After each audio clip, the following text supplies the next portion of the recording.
Do you believe that the previous administration sanctioned torture?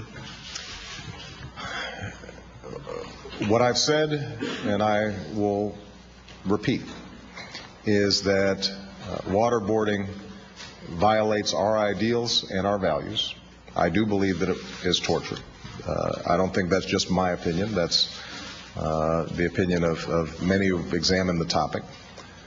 And that's why I put an end to these practices. I am absolutely convinced it was the right thing to do.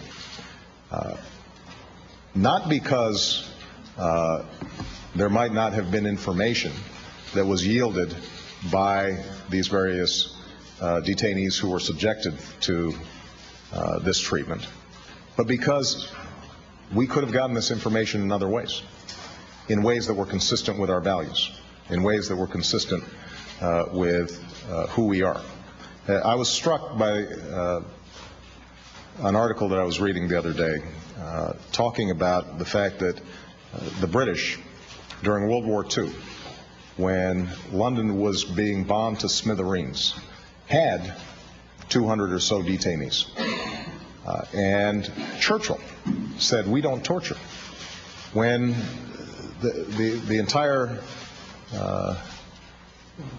British, all of the British people were being subjected to unimaginable risk and threat.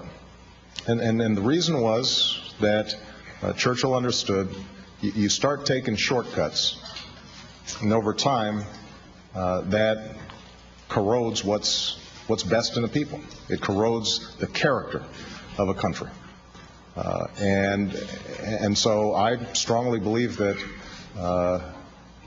the steps that we've taken to prevent these kinds of enhanced interrogation techniques will make us stronger over the long term and make us safer over the long term, because it will put us in a position where we can still get information.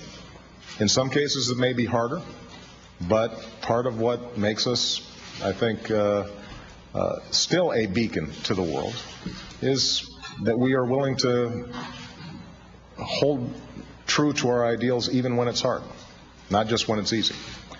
At the same time, it takes away a critical recruitment tool that Al-Qaeda and other terrorist organizations have used to try to demonize the United States and justify the killing of civilians. And it makes us, it puts us in a much stronger position to work with our allies in the kind of international coordinated intelligence activity that can shut down these networks. So this is a decision that I am very comfortable with, and I think the American people over time will recognize that it is better for us to stick to who we are, even when we're taking on a unscrupulous enemy. Okay? I'm sorry. The previous administration sanctioned torture. I believe that waterboarding was torture, and I think that whatever legal rationales were used, it was a mistake.